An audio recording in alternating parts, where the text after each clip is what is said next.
کی لاج رکھ، انہیں نہ دیکھ میرے لمبے سجدے کی لاج رکھ، انہیں نہ دیکھ میرے لمبے قیام کی لاج رکھ، میرے مولا ان کی بخشش و معافی کا اعلان فرما، آج لے ان کی پناہ، آج لے ان کی پناہ، آج مدد مانگ ان سے، پھر نہ مانیں گے قیامت کو اگر مان گیا۔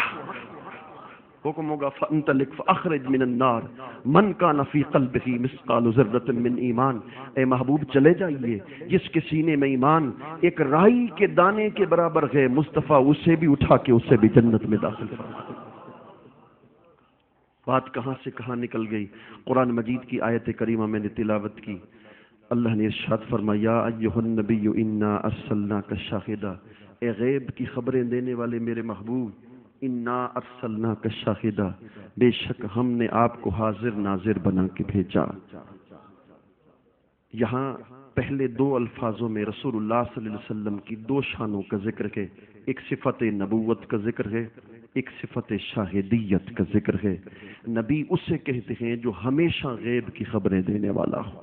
النبوت ہی الاطلاع علی الغیب والاعلام بخواص النبوہ، نبوت نبی اس ذات کو کہتے ہیں جو ہمیشہ غیب کی خبریں دینے والا ہو۔ فرمایا غیب کی خبریں دینے والے محبوب، انا ارسلناک شاہدا، ہم نے آپ کو حاضر ناظر بنا کے بھیجا۔ علامہ قاضی ایاز نے لکھا کہ جب تم کسی گھر میں داخل ہو جاؤ، گھر والا موجود نہ ہو، سب سے پہلا کام یہ کرو کہ نبی کریم کی ذات پہ درود و سلام پڑھنا شروع کر دو، اس لیے کہ مصطفیٰ کریم کی روح مبارک جس وقت چاہتے ہیں ہر عاشق کے گھر میں تشریف لاتے ہیں۔ مجھ سے میرے ایک دوست نے بار بار فرمائش کی، حضرت سیدنا اس مسجد شریف میں جب آیا، حضرت سیدنا اویس قرنی رضی اللہ تعالیٰ عنہ کے اس واقعے کی طرف آپ بلند آواز کے ساتھ درود و سلام پڑھتے ہیں تو پیش کرتا ہوں، اللہم صلی علی محمد۔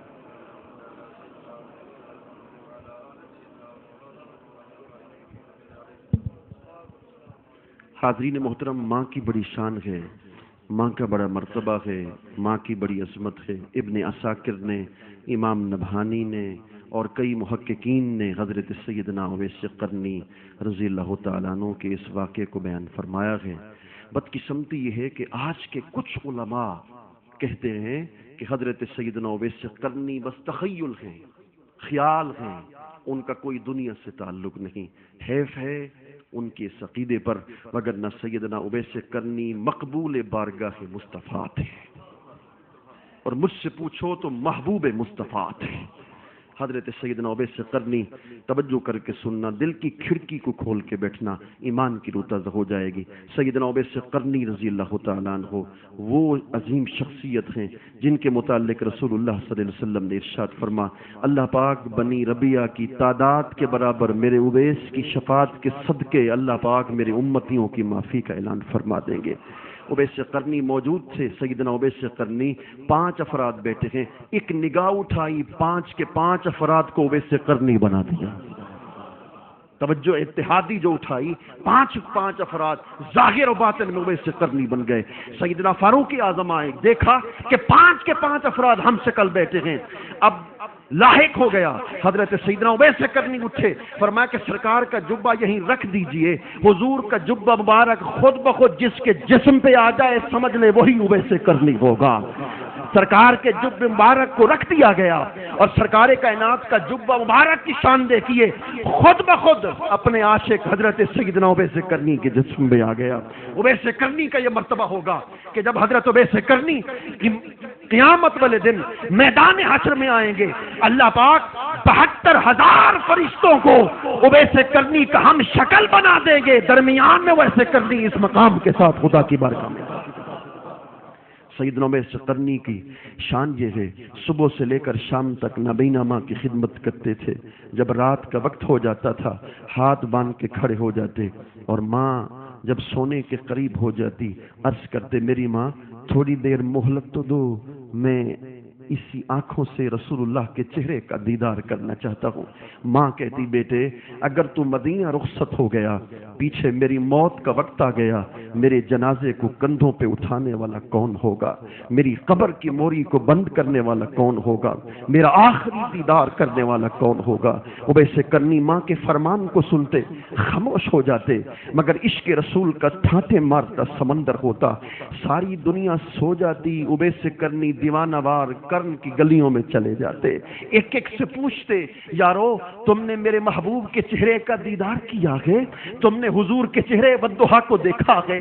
لوگ کہتے ہم نے تو آج تک چہرے کا دیدار نہیں کیا، دوسرے کو پکڑ لیتے، حتیٰ کہ مکہ سے آنے والے تاجروں سے کہتے یارو کوئی تو ہو جو حضور کی چشم نرگسی کا حلیہ بتا دے، کوئی تو ہو جو خبر دے دے کہ میرے محبوب کا چہرہ کیسا ہے، حضور کا حسن کیسا ہے، حضور کی رفتار کیسی ہے، حضور کی گفتار کیسی ہے۔ بتتی تھی جو گن چودھار پھرام، ہند سندھ پنجاب تے مار پھرام، سن باہر شہر بازار پھرام، مت یار ملم کہیں سانگ، مت یار ملم کہیں سانگ سبب، مت یار ملم کہیں سانگ سبب۔ ساری رات کرن کی گلیوں میں چکر لگاتے گزر جاتے، سارا دن ماں کی خدمت میں گزر جاتے۔ 15 سال کے بعد ماں نے دیکھا کہ بیٹا ہڈیوں کا ڈھانچہ بن چکا ہے، حتیٰ کہ ان کے جسم سے کھال اتر چکی ہے، جلد اتر چکی ہے، ہاتھوں کا چمڑا نیچے لٹک رہا ہے۔ اویس کرنی کی ماں کی دھاڑ نکل گئی۔ ماں نے کہا بیٹے اپنی آقا سے اتنی محبت کرتا ہے، حتیٰ کہ عرض کی ماں جب سے پہلی مرتبہ نام سنا ہے جان بھی حضور کے قدموں پہ قربان، دل بھی حضور کے قدموں پہ قربان ہے۔ یہ سننے کی دیر تھی۔ ماں نے کہا بیٹے اگر اتنی محبت کرتا ہے میں تمہیں 8 پہر کی مہلت دیتی ہوں، دیدار ہو جائے تو کرانا وگرنہ واپس بڑھانا۔ 15 سال کے انتظار کے بعد اویس کرنی اونٹنی پر سوار ہو گئے۔ اونٹنی کو کہتے تیز چل، ماں نے کم مہلت دی ہے، حضور کے چہرے کا دیدار کرنا ہے۔ ابن عساکر لکھتا ہے اونٹ بھاگتے بھاگتے تھک جاتے، اویس کرنی گدڑی پہنتے بھاگنا شروع ہو جاتے۔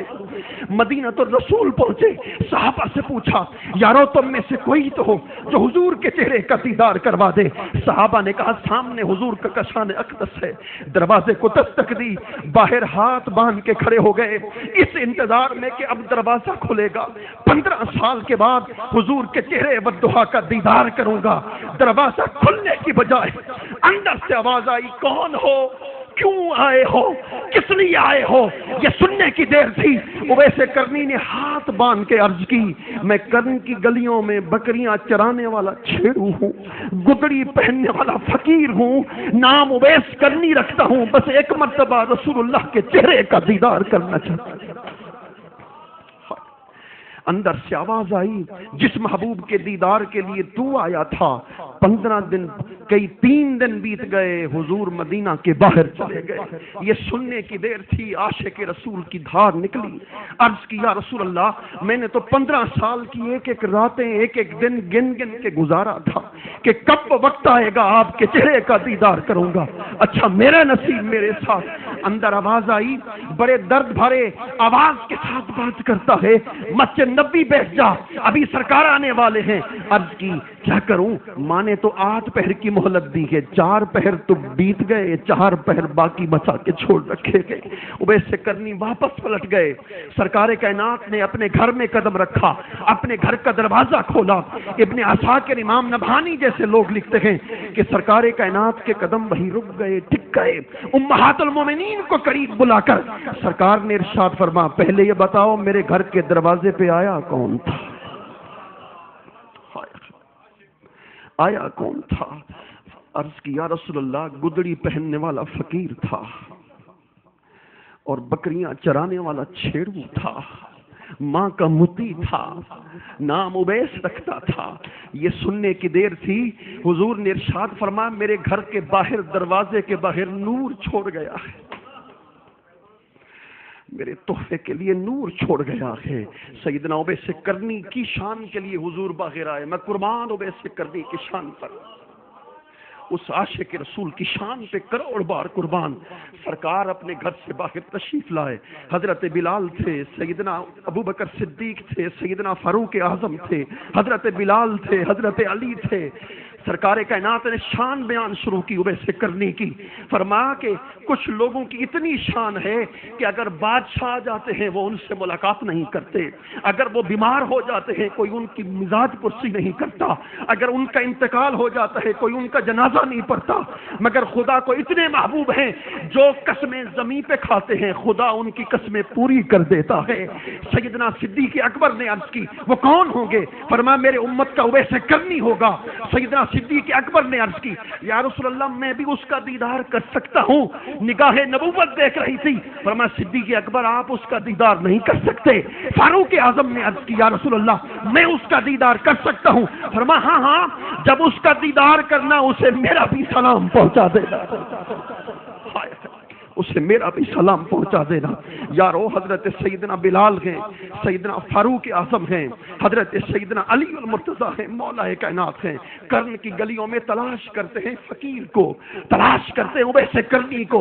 حضرت بلال نے ایک شخص سے پوچھا یار اویس کرنی نامی کسی فقیر کو جانتا ہے؟ اس نے عرض کی حضور اس کا تو اتنا بڑا مرتبہ ہے کہ مغرب کی نماز کے بعد کرن کے اسی محلے میں آتا ہے, بڑی شان کے ساتھ.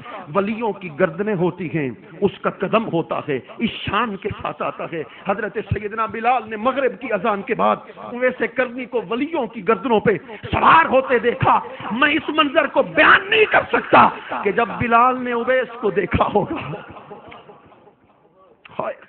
سیدنا اویس کرنی کے قریب کھنچتے چلے گئے. حضرت بلال جب قریب گئے حضرت اویس نے ہو کہا, بے ہوش ہو کے گر پڑے. ہوش آیا. حضرت سیدنا مولا کائنات حضرت علی اور مرتضیٰ نے فرمایا کیا ماجرا ہو گیا تھا؟ فرمایا ایسا مرد کلندر ہے, مرد درویش ہے, جب ہو کرتا ہے تو ہر کسی کا جگر پھٹنے کو آ جاتا ہے. سیدنا فاروق اعظم سمجھ گئے کہ اویس کرنی ہوں گے. ایک فقیر سے پوچھا یار اویس کرنی نامی کسی فقیر کو جانتا ہے؟ اس نے عرض کی حضور وہ گلیوں میں پھرنے والا اویس کرنی. آپ امیر المومنین, وہ گدڑی پہننے والا چھیڑو, آپ خلیفہ وقت, آپ کو اس سے کیا غرض ہے؟ آپ کو اس سے کیا کام ہے؟ فرمایا میں اس کے مقام کو جانتا ہوں, تو بتا. اس نے عرض کی وہ حضور وہ تو سارا دن چکر لگاتا ہے, لوگ اسے دیوانہ سمجھتے ہیں, کوئی اسے پتھر مارتا ہے, کوئی اسے گالی دیتا ہے, کوئی اسے مجنون کہتا ہے, وہ سارا دن بھاگتا بھی رہتا ہے, بس محمد محمد بھی کرتا رہتا ہے. سارا دن بھاگتا بھی رہتا ہے, حضور کا نام بھی لیتا رہتا ہے. یہ کہنے کی دیر تھی کہ فرمایا ہاں وہ سامنے اویس کرنی ہوں گے. یارو اب توجہ سے ایمان کی روٹا ہو جائے گی. سیدنا فاروق اعظم نے حضرت سیدنا اویس کرنی کو دیکھا.